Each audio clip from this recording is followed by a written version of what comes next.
I welcome our distinguished guests and speakers to Middle East Africa Future Technologies Conference 2022. I would like to remind our guests that we will mute audio and video during this session.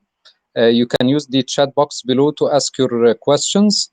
The speaker will answer questions in chronological order. And we will skip repeated questions. We will try to finish 3 or 4 minutes before the next session, but for today it can be extended because there is no other session after this one. The recording will be shared with you in the comments of the event on LinkedIn.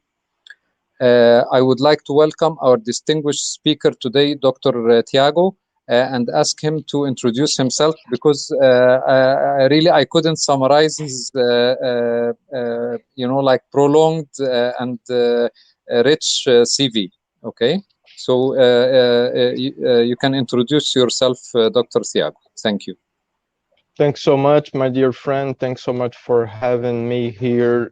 Thanks so much for everyone who's currently watching our sharing of thoughts straight from Brazil. I'm so very happy to be here around Middle East Africa Future Technologies Conference 2022. Thanks so much once again. Thanks so much for all the organization, Professor Ahmad Khalil, and thanks so much for having me here and for all these organizations. And also I'd like to extend my most sincere gratitude to International Coach Masters who organized this fantastic conference. Well, I'm gonna be short on my resume with my background, because I guess this is not the main focus here. I'm here to talk a little bit about fundamental rights and artificial intelligence, and perhaps to share some new thoughts from the Brazilian perspective and with everyone around who is currently watching. Well, I have a PhD on law and political and social law. I have a postdoc on new technologies and law, and I'm currently going on a second PhD in statistics, mathematics, and artificial intelligence, and all those fields, all those areas are very interesting for myself.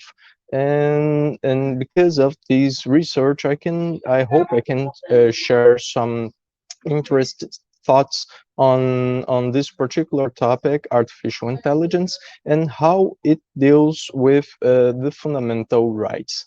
I'd like to divide our presentation, our thoughts on today's session in some parts. The first part that I'd like to share with you, my dear friends, is the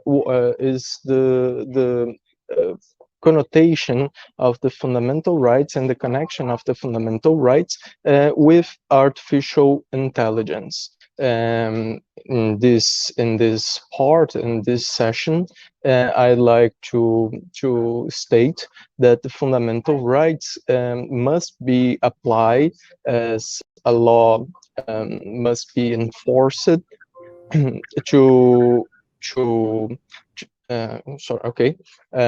must be applied, must be enforced to every aspect of the artificial intelligence in general. But the second point, main point of connection between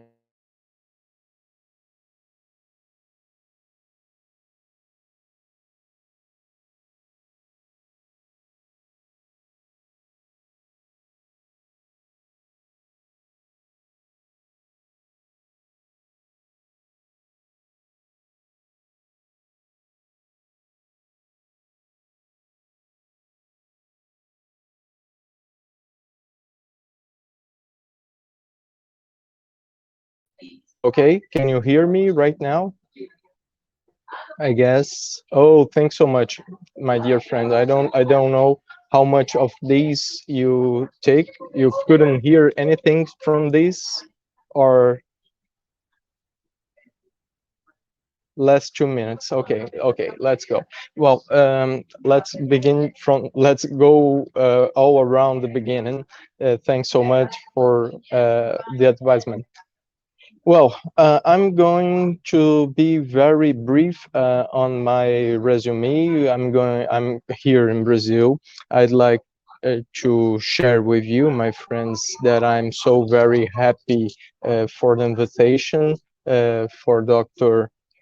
Ahmed Kaleo inviting us. Thanks so much for organizing these. Thanks so much for National Coach Masters have organized this fantastic Middle East Africa Future Technologies Conference in 2022. Thanks so much for having me, and I hope that I can share with you all, my dear friends, some thoughts here from Brazil of this legal perspective of fundamental rights and artificial intelligence. That's what I'm here for. I'm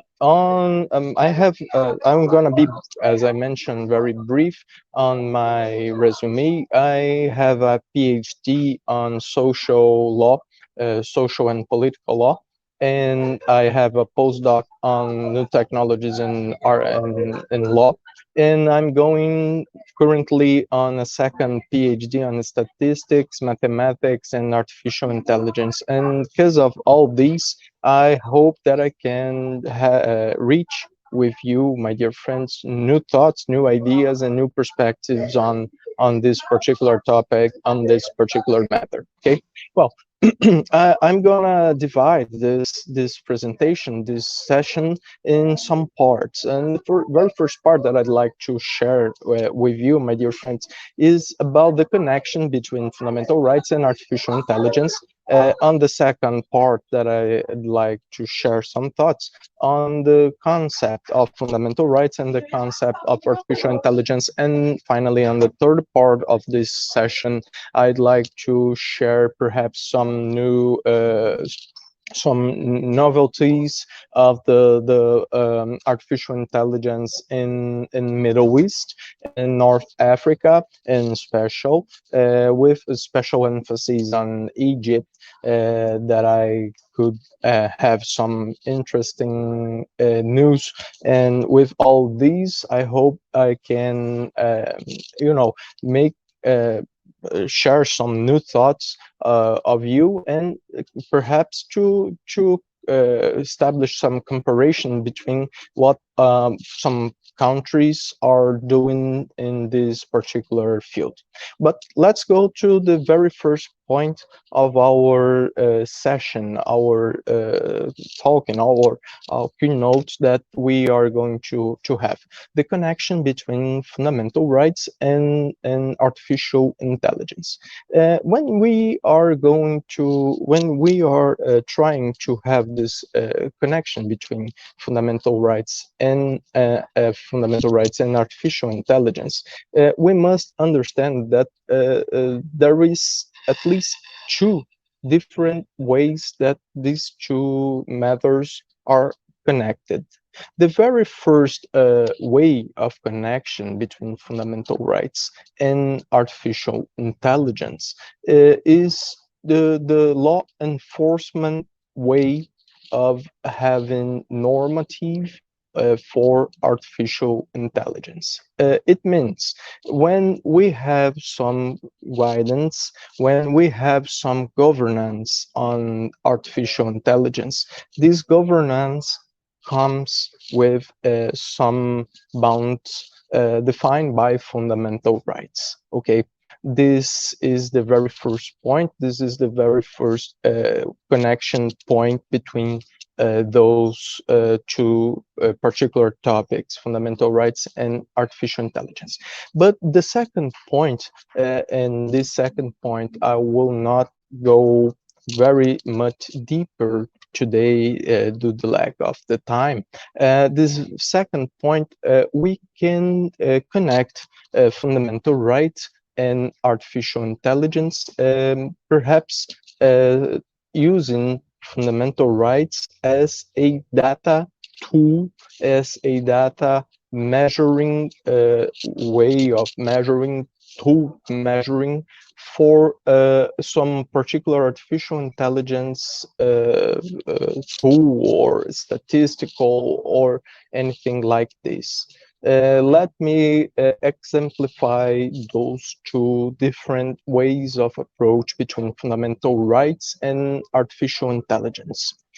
When you have, for instance, some constitutional protection upon data, this constitutional protection upon data is a law enforcement that must be observed by any governance on artificial intelligence. So it's on the very first field, very first point of connection between fundamental rights and artificial intelligence, for instance.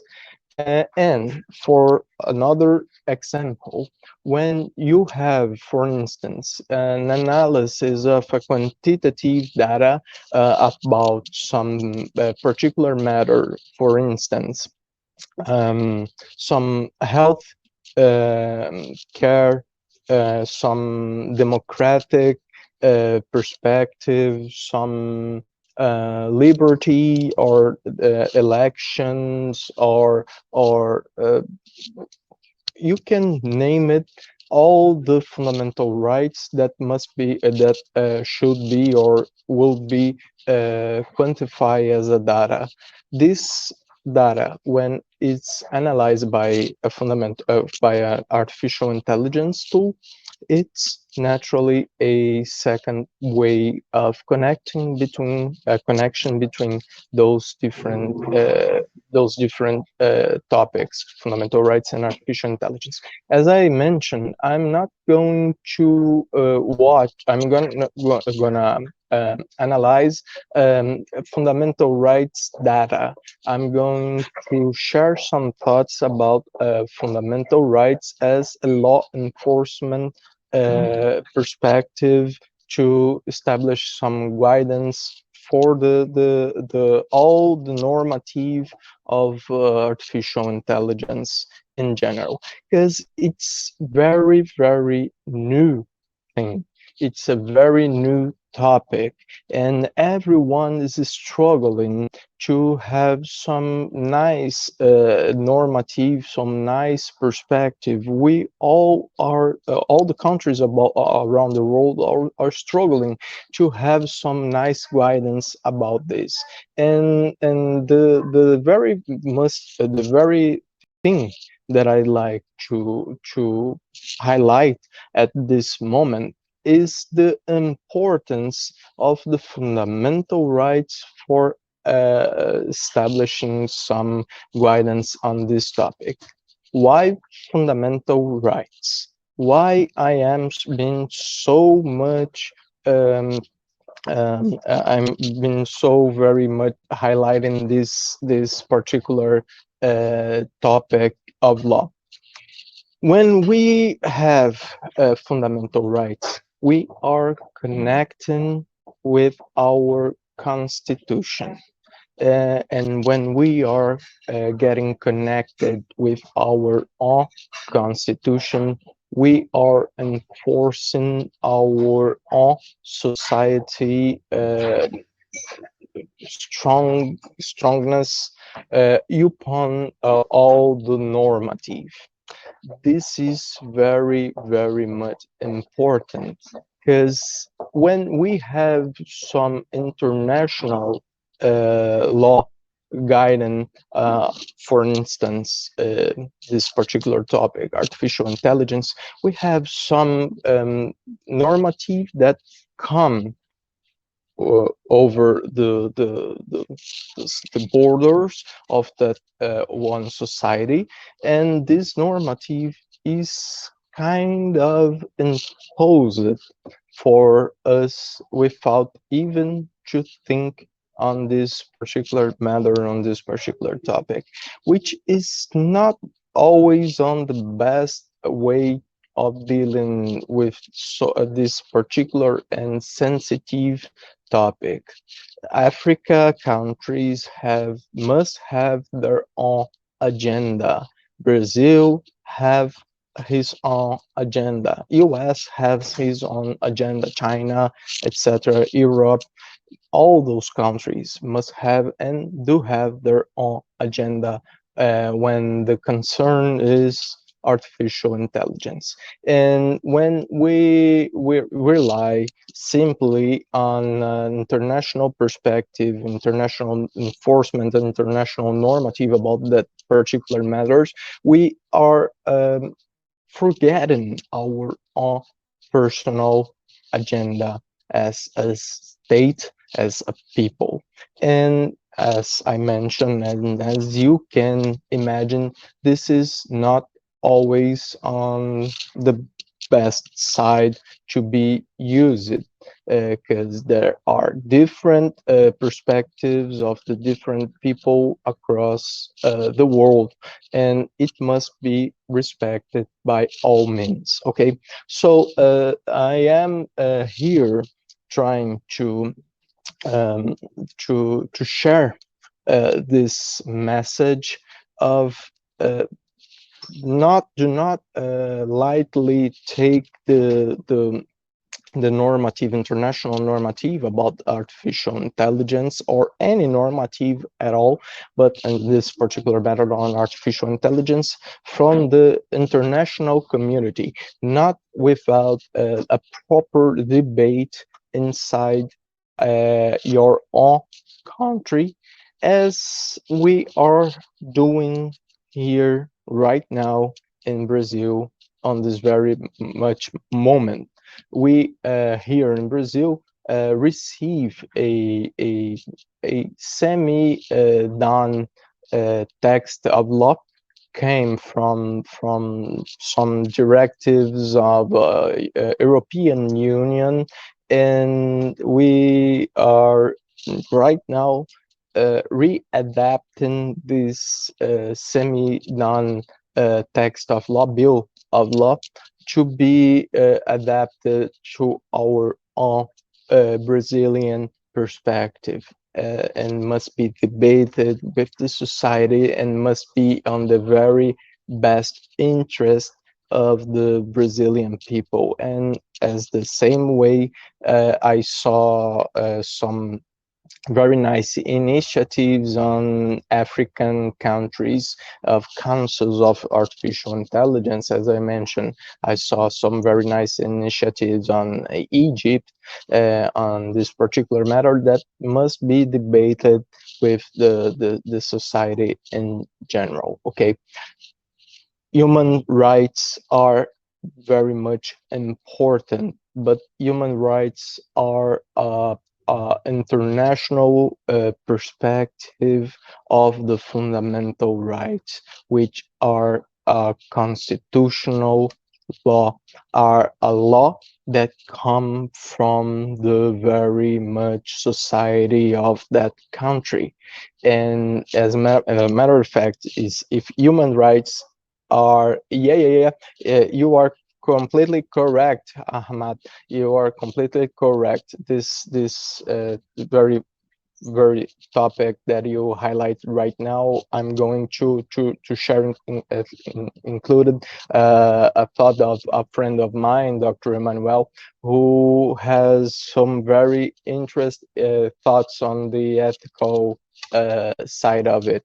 I will not forget this. Okay, so if human rights come from an international perspective, fundamental rights come from our own constitution, therefore they are very much important in every aspect, included on these particular concerns on artificial intelligence. Okay, when we are dealing with matters as privacy, facial recognition, workforce, 4.0 work revolution, and every singular aspect connected with artificial intelligence, these are fundamental rights that must be observed by every society when we are trying to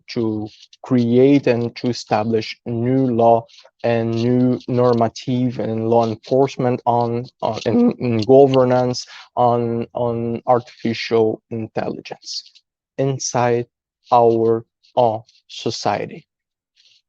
Professor Ahmed just pointed, and what about an ethical issue? What about the ethical experience that must be? Yes, Professor Ahmed is quite correct.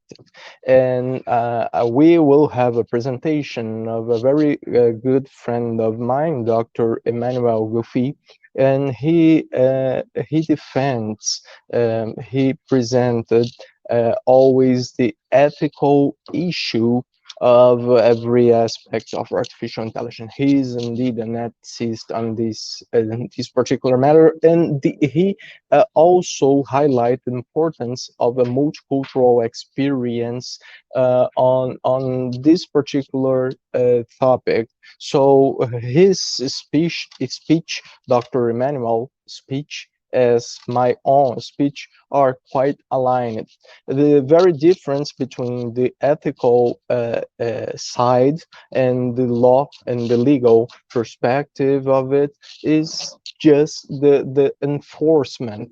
When we have an ethical issue, we are on the moral side of the question, but when we are dealing with fundamental rights and law, we are dealing with the very much ethical issue applied by the law, enforced by the law, and that's what it takes to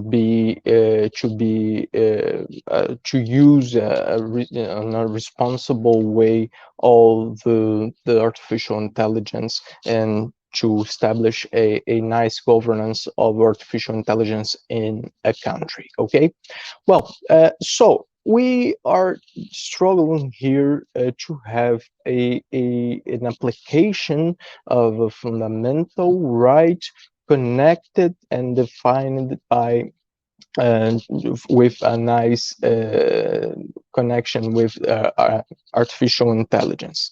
We understand that this artificial intelligence is absolutely connected with all those aspects of fundamental rights, individual rights, social rights, and it must be observed by all means. But how can we define artificial intelligence by all means? Okay, this is a very interesting point. This is a very interesting topic, because despite the fact that the terminology artificial intelligence is not that new, there is some recordings from artificial intelligence since 1950 or so, 1960 or so.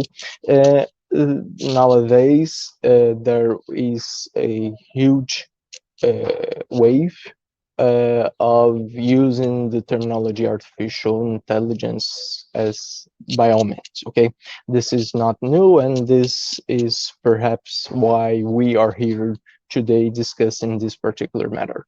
It's not must today. All the researchers are trying to demystify the idea of artificial intelligence, the terminology of artificial intelligence, which is a very nice thing, you know.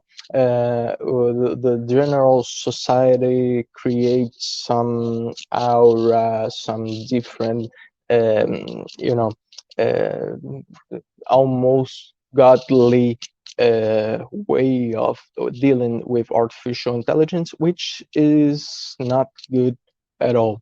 We must face it. Artificial intelligence is a programming tool, nothing more than that. It's a programming tool, and we must deal with this as a programming tool, a technology tool. just like that, and with predictive capabilities at some point, using at some point statistics, using recording spiritual well-beings. I'm sorry, I'm gonna read this question in the end, but as far as I could see, it's a fantastic question. Thanks so much for having me for this question. So artificial intelligence, it's simply a tool. It's simply a programming tool with some connection with statistics that can base it on a certain group of samples, predict some particular matters, and this tool is programming to do what we human beings programming it to do, just like that. It's not very much complicated to visualize, to understand it.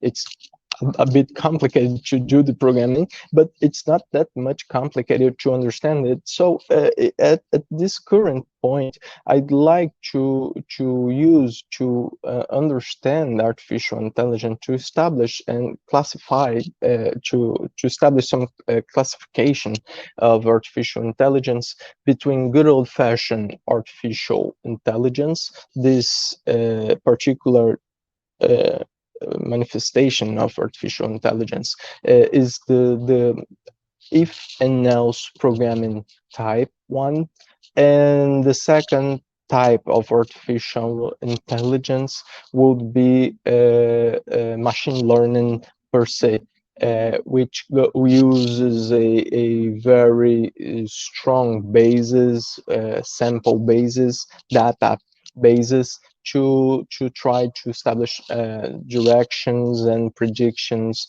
about the particular matter that it is programming for. Okay, so this is a very interesting way of establishing artificial intelligence division, and naturally I am all aware that are different ways of establish some classifications about this artificial intelligence, strong, weak, etc. I'm not gonna enter in all those divisions, but the very interesting way of dealing with artificial intelligence, especially with machine learning, is the necessity of the protection of the data. And once again, we are dealing once again with fundamental rights. Okay, here in Brazil, we have Ahmed, fantastic.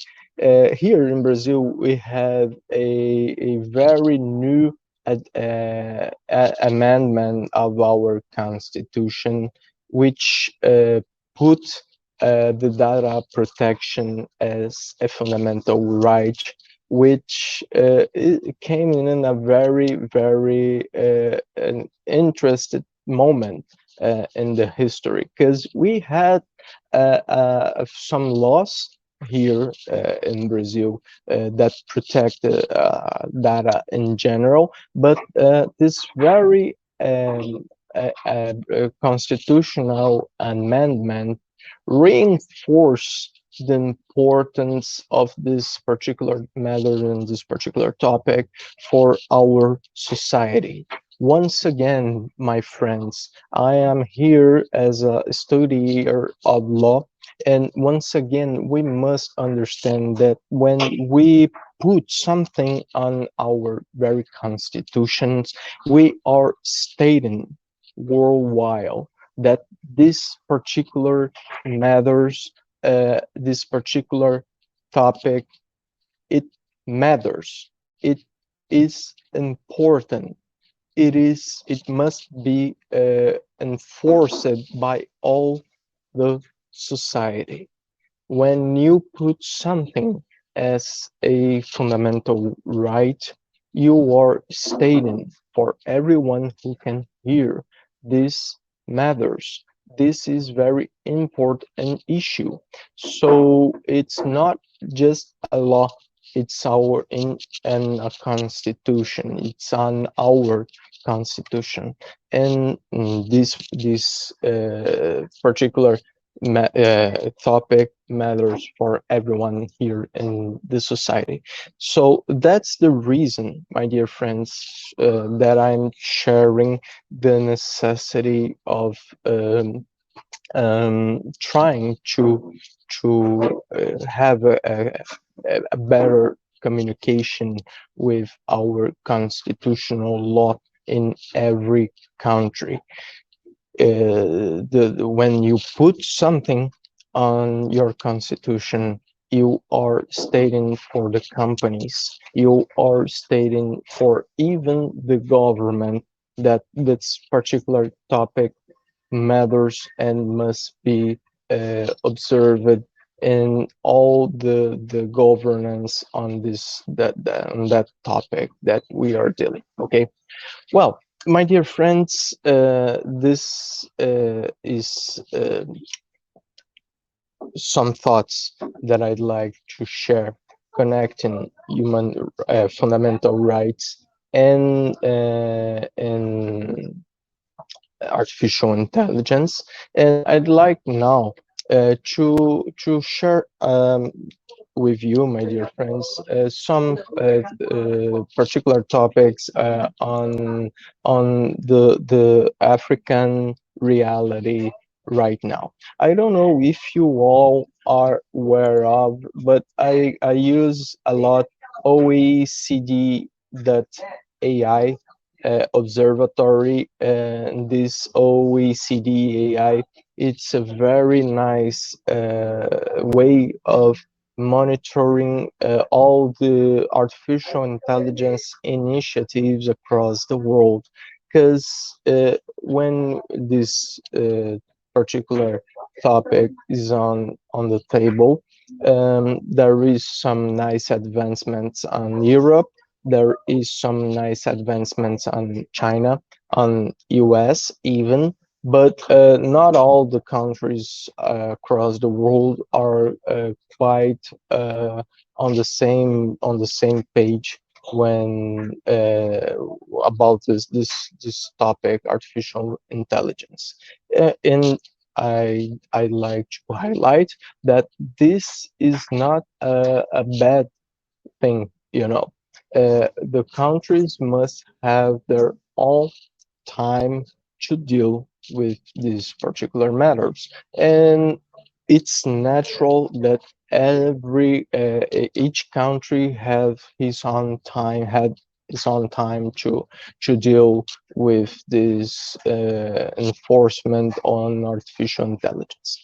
But at some point we must face it, everyone at some level must have some kind of guidance and governance policies on artificial intelligence, and not even on artificial intelligence, at least with data protection, which goes directly with this particular machine learning type of artificial intelligence that we must face it, is the most critical one to be enforced. Okay, due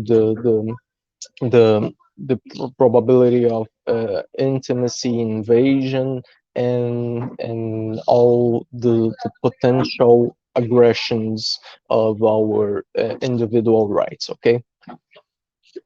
We have a very nice strategy on artificial intelligence on India, and I'd like to highlight that India, I'm sorry, Egypt selected three especially main principles to establish some guidance on artificial intelligence. AI should enhance human labor, not replace it. The best way to counter any threats to the labor market is to expand the labor market. And it's important to understand that some people cannot be upskilled or reskilled, and it's vital to not leave them behind. Okay, there is these three ideas shared by Egypt Council on Artificial Intelligence and Guidance on Artificial Intelligence, reveals a very interest and social preoccupation of this particular government, and it's a reality with 4.0 work revolution is already here, and the countries and the societies who are not willing to adapt probably will face some very problems in their own society with unemployment and underskilled workforce, and it's not desirable at all, not if a particular society wants to evolve and wants to share some better some nice economics profits for their own population. Okay, it's inevitable, and the very thing right now that all the governments must to face at some point, and as far as I can see, Egypt is trying to adapt very well on this particular topic, is to get ready their own society to this fourth way of having a labor force. Okay, this fourth wave of revolution that reach everyone in the world. Having this with the demythification of artificial intelligence, seeing this, seeing artificial intelligence as a plus, a one more tool, one more way of producing economics profits, and not with something that will erase some place on some places on the workforce. Okay, and in short, I'm trying to say here, AI must be seen as an ally and must be worked as an ally on the social matters, not as an enemy, not with something that we must avoid. We must not avoid this. We cannot even avoid this.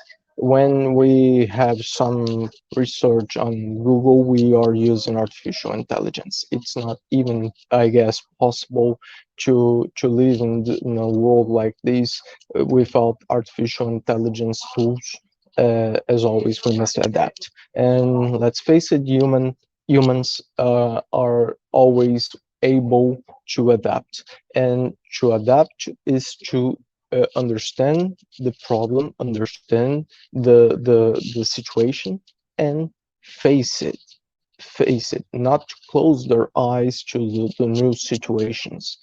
See the new situation, see the new perspective, see the new reality, and trying to have everyone on the force field done with, prepared with this particular new wave that are already hitting us. Okay, this is fundamental rights, my friends. When we are talking about social and labor and workforce, we are talking about fundamental rights.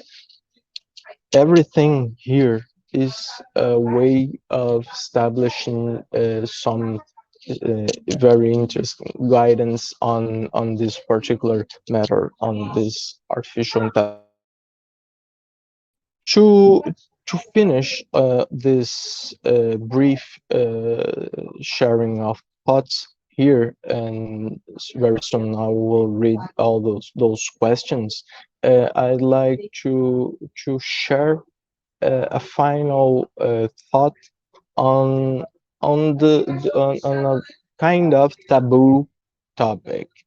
I'm gonna talk right now about the perspective of a conscience's artificial intelligence manifestation. Okay, I guess all you must or should seen in the past weeks all the struggle between Google and the engineering from Google, who reveals supposedly the new manifestation of artificial intelligence as a sentient being, or kind of a sentient being. Okay, Lambda project I'm talking right now.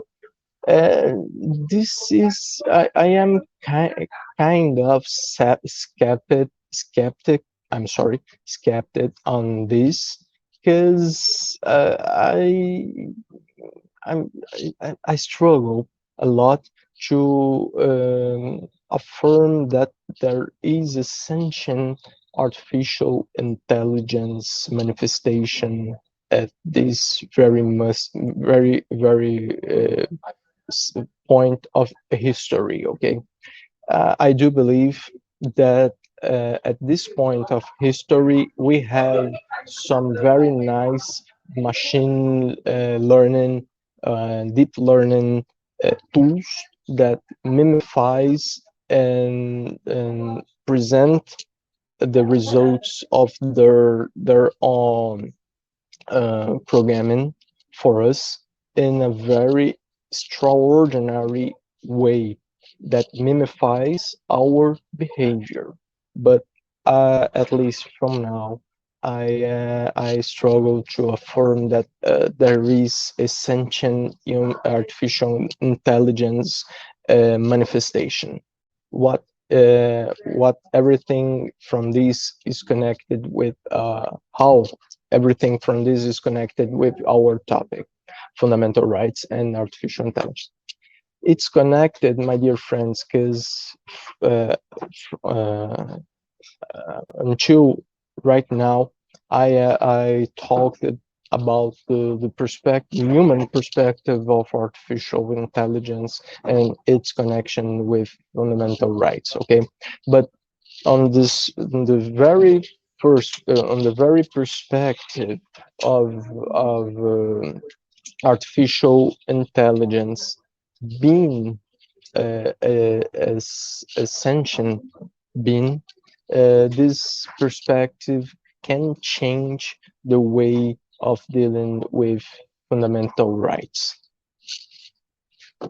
At least at some point, perhaps in the future, we could be talking about the artificial intelligence fundamental rights, the bots fundamental rights, as Sophia, as you I guess all know, the Sophia status of I'm not sure, she's Saudi Arabian bot, and she is she has this her citizenship from Saudi Arabia recognized.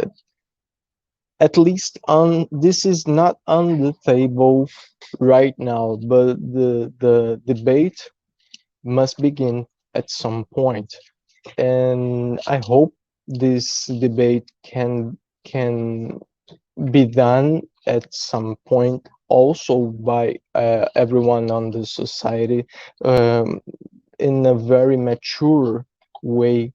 In I mean, it's not that much easy to deal with this particular perspective. It's not comfortable for us and the humankind to deal with this perspective, to give rights, to recognize rights to, for instance, bots, computers, or even programming.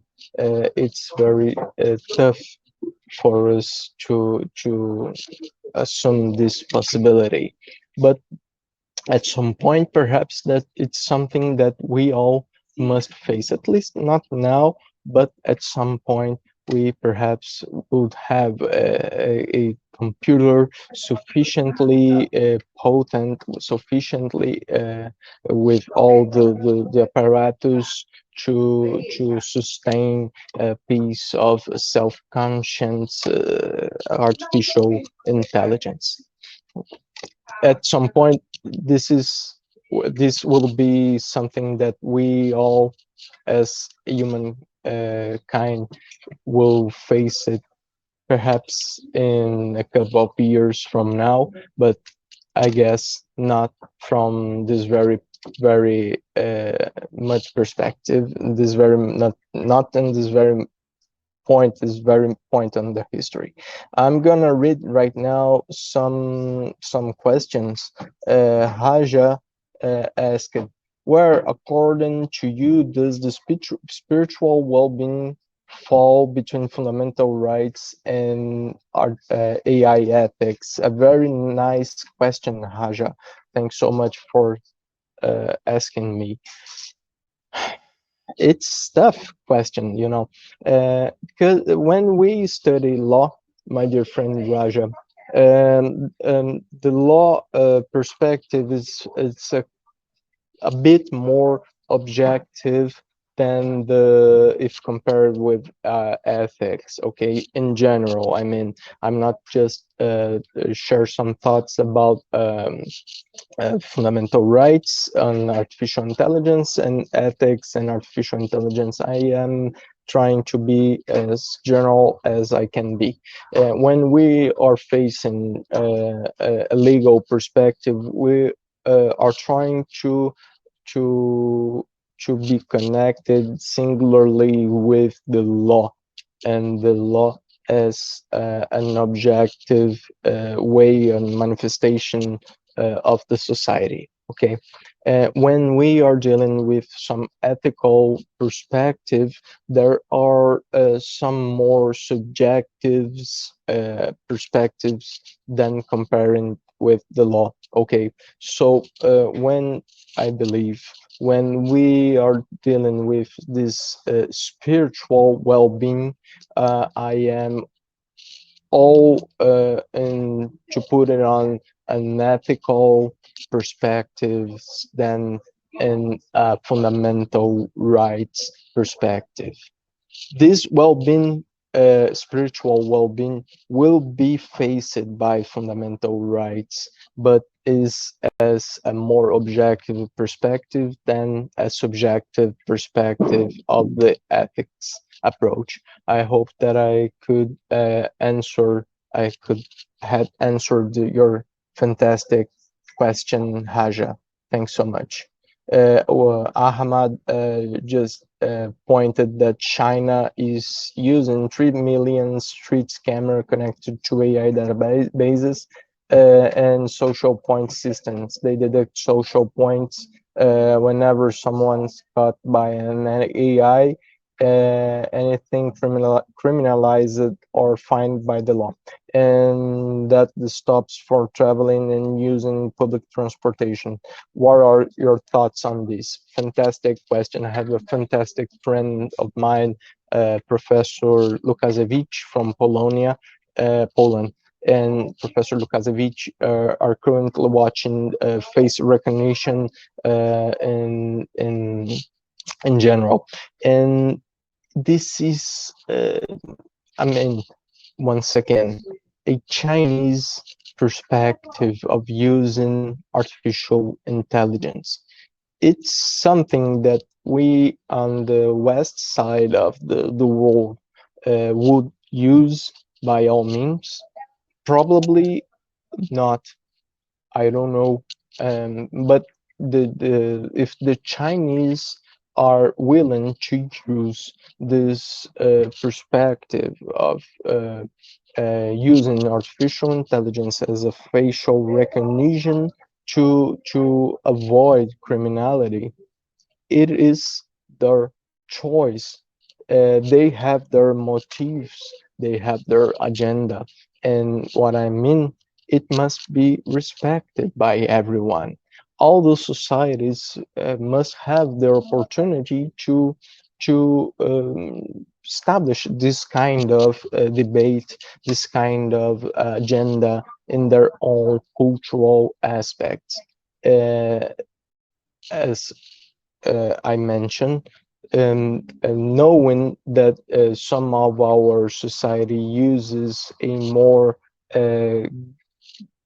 guaranteeist prosecution law, probably this would not be used on West in general society, at least not in this current perspective, due the violations and the intimacy and all those groups of rights, individual rights that I just mentioned. But that's my opinion. Okay, that's one opinion. At some point, perhaps the Western society would gladly use some new perspectives or some new ideas that society, well, uses our facial recognition as a tool to law enforcement. I don't know. At some point, at this point, I can say that I don't see the Western society in general using this kind of approach on the artificial intelligence tool to invade invade our intimacy, at least not in this very much moment. Okay. Fantastic question. What are your thoughts about the AI singularity from an ethical and a law perspective? I'm gonna need some clarification on this, Ahmad. I didn't get this AI singularity. You mean AI single? Hello? Yes, can you hear me? Yeah, yeah. There is a concept by Ray Creswell in his book at the turn of this century, that at a certain point in the future, the AI will have a better cognitive ability more than the whole human race. Yeah. So some people, are for singularity, like Ray Creswell himself and others, and some are against, like Elon Musk, even though he started the OpenAI project, but he's still against singularity with some other billionaires. The concern is AI with that massive cognitive ability. Is it going to be like control the human race rather than being controlled by the human race? What's the ethical and the law view about this? Fantastic question. At least at this point in the history, it's still sci-fi. I see Skynet. I see HAL from 2001, Space Odyssey. I see all those, the Matrix, the Architect, all those as in the present moment as sci-fi.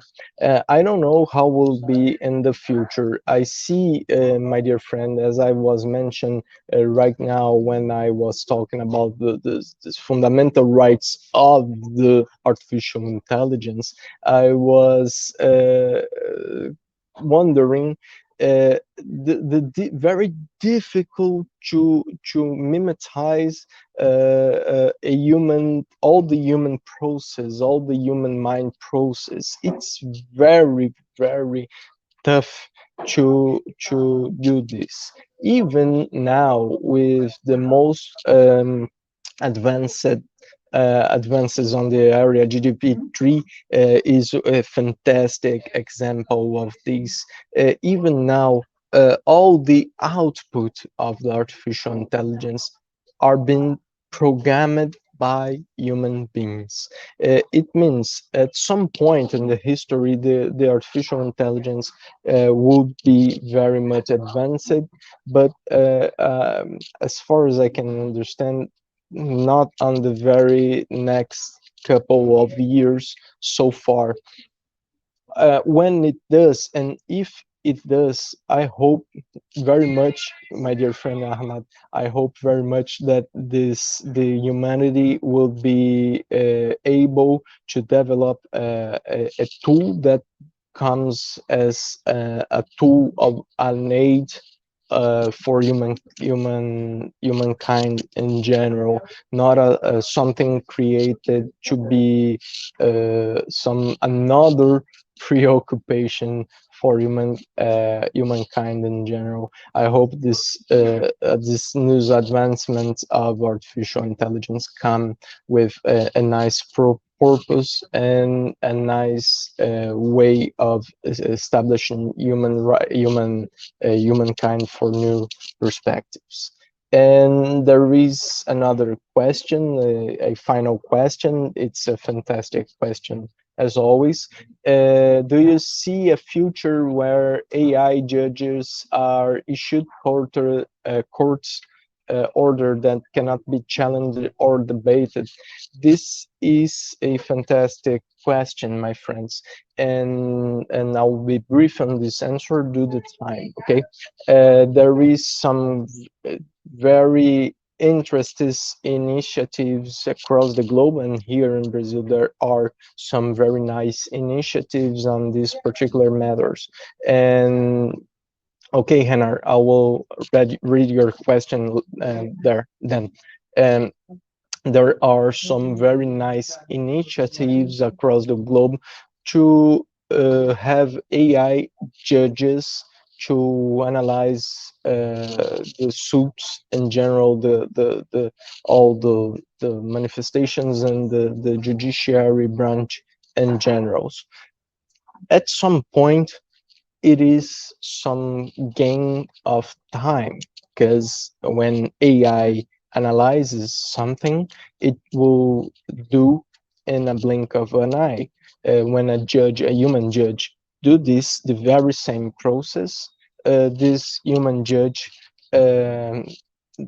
will take a much longer time to do the very same output. Okay, the sentence and the conclusion and the judgment of this particular case. Okay, is better a judge, AI judge, than a person judge? I have some very strong feelings about this, because the person judge, the human judge, have some deep connection with values. I mean, axiology.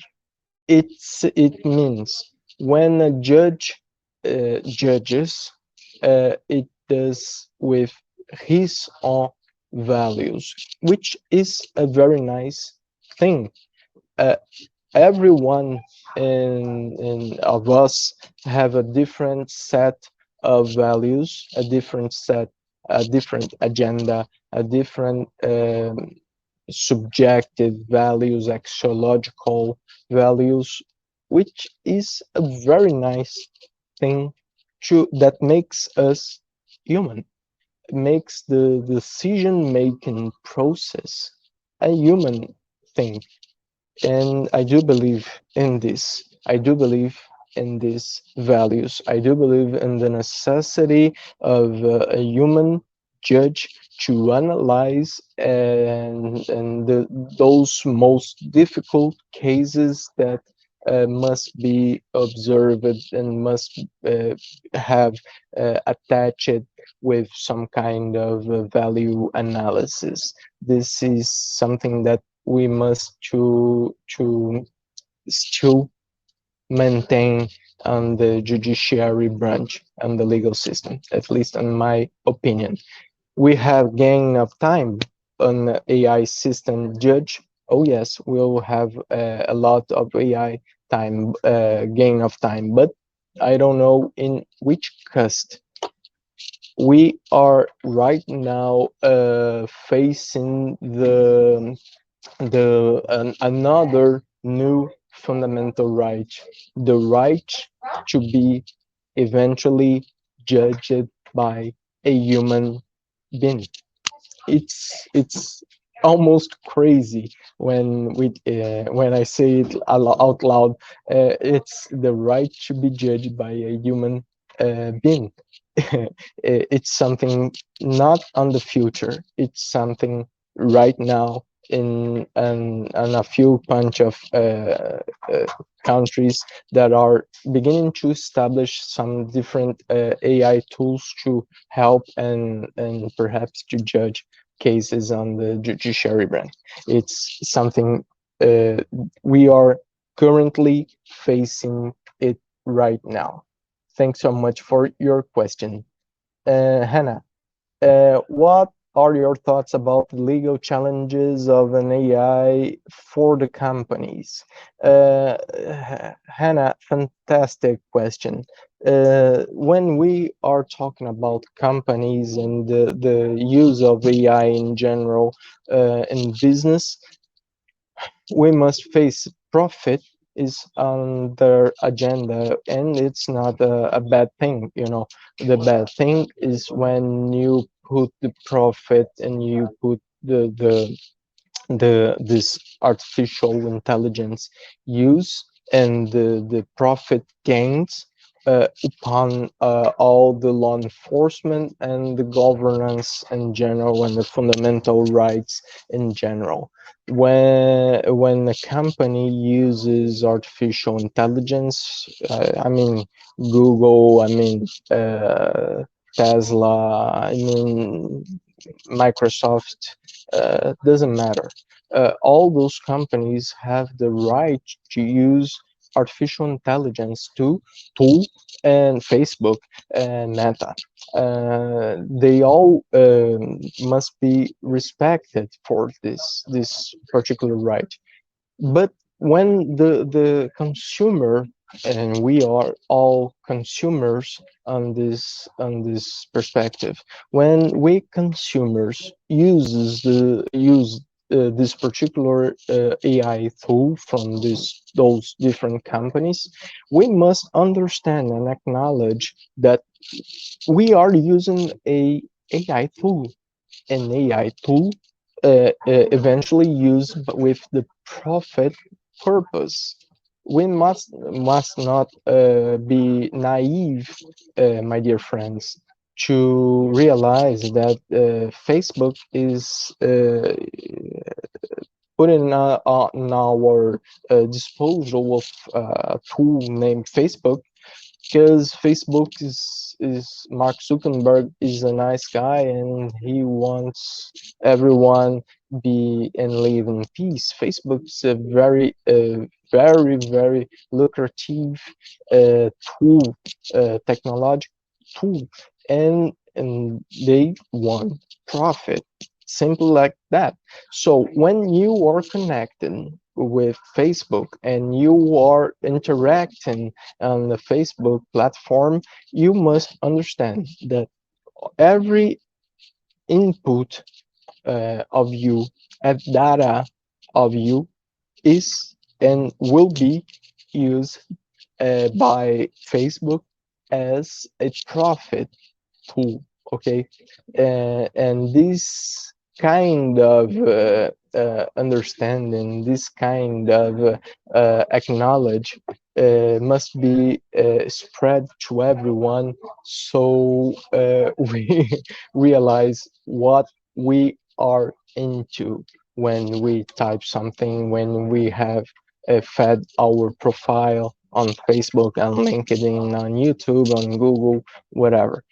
You have the right to have this tool, you have the right to use the tool, but the consumers must understand, and we understand if we have a strong governance on these, on data, on artificial intelligence, on consumer protection law, when we understand what we are into when we type something. Okay, that's my thoughts on this. Thanks so much. Let me see one last question. Can AI bring the potential? Okay, can AI potentially be used for people who have had injuries, or and so if so, how would we deal with a medical issue? Fantastic question, Mahir. I'm sorry if I mispronounced your name, Mahir. Thanks so much.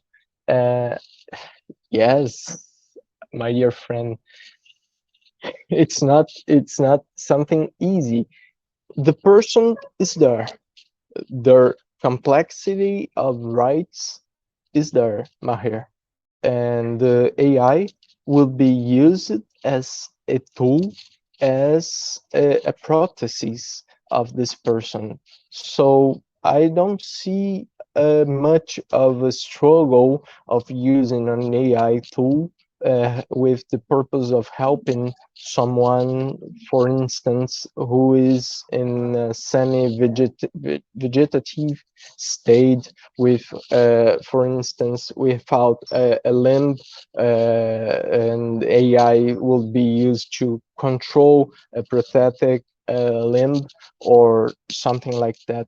It is fantastic way of using artificial intelligence, and this artificial intelligence would be a tool for this person. All the rights of the individual rights, individual manifestation of this particular being will be preserved, will be enhanced by this particular AI tool. I don't see how it will be dissonant.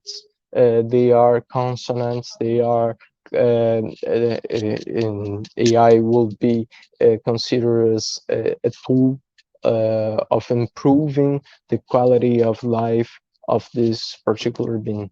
I hope that I could have answered your question. Well, my dear friends, Professor Ahmad, thanks so much for having me here. I don't want to sound more boring, as I'm all aware that I was in this presentation, this keynote.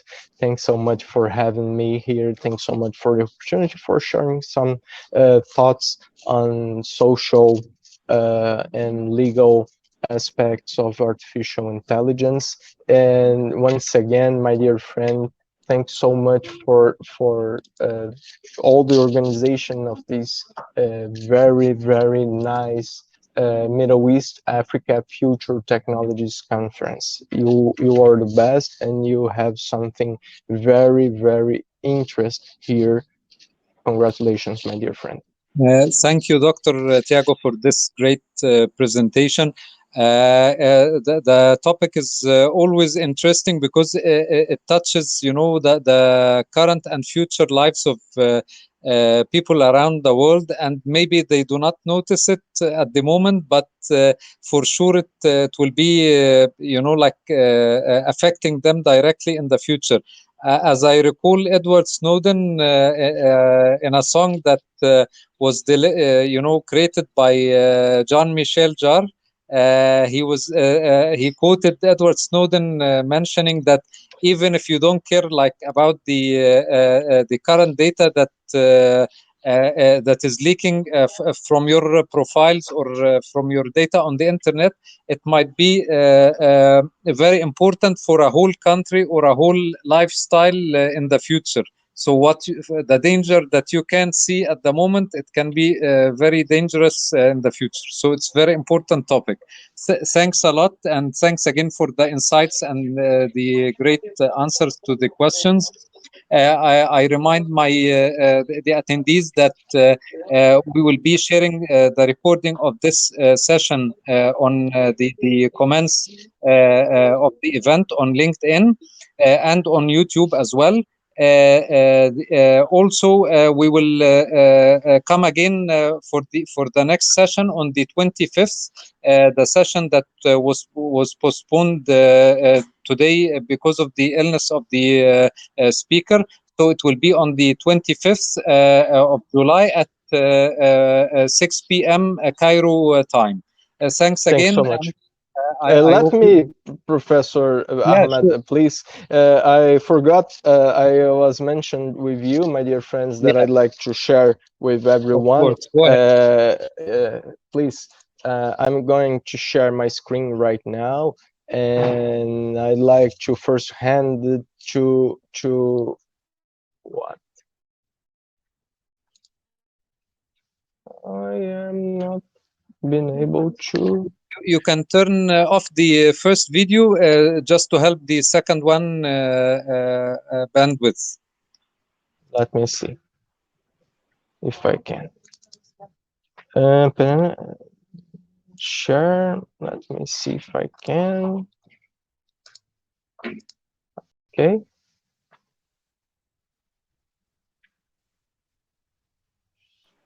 Not. Turn off your original video, the one with Thiago, and so that the second account can share video. Let me see.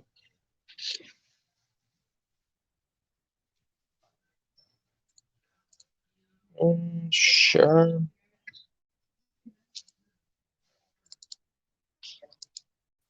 Let me see if it's. No, not still. I'll try just one more time. Okay, with a different approach. A file as a photo or file. It doesn't work. I'll try to share this. Okay, let me try. Let me see if you can. No, the same problem here. No problem, my friend. I will share this with you, my dear friends. I'm gonna interrupt. And you can also add the links on the comments of the event, so no problem. They can find it as well.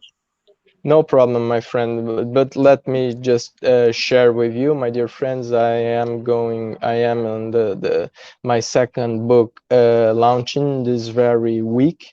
I have my first book with some of those thoughts. It's in Portuguese, naturally, the first book. The name is Post-Positivism, a Theory of Fundamental Rights. It's available on Amazon for everyone who are willing to see it. Will be very much a pleasure of mine if I could have shared some of these particular topics. And the new launch, my new and second book launch that I mentioned, I'm doing this at this very week, is The Future of the Law, O Futuro do Direito. This is with texts in Portuguese, in English, and Spanish. It's a collective work with researchers across the world, with some very interesting perspectives of law and the relations with the future and the technologies. Artificial intelligence, facial recognition, drone use, war, fair democracy. There are lots and lots of topics, and I could have the opportunity of organizing all those fantastic researchers from 14 different countries. It was an amazing experience. If you type on Amazon.com my name, Thiago Felipe Avanci, you will reach out all those books, and if it fits, I hope at some point it fits you, would feel gladly to recommend those readings. Thanks so much once again, my dear friend Ahmad. Thanks so much for having me for this space, and I hope to see you on a next opportunity. Thanks a lot, Dr. Thiago. And as I mentioned, you can also share the links on in the comments of the event. And I hope that also we see an English translation for the books. It would be very interesting. Maybe Maher, I guess Maher, he writes books in English. I'm not sure if he can help with the translation. So thanks a lot, and I'll stop the recording and share it. It will take maybe 1 hour, and then it will be on LinkedIn. Thanks a lot. Bye-bye.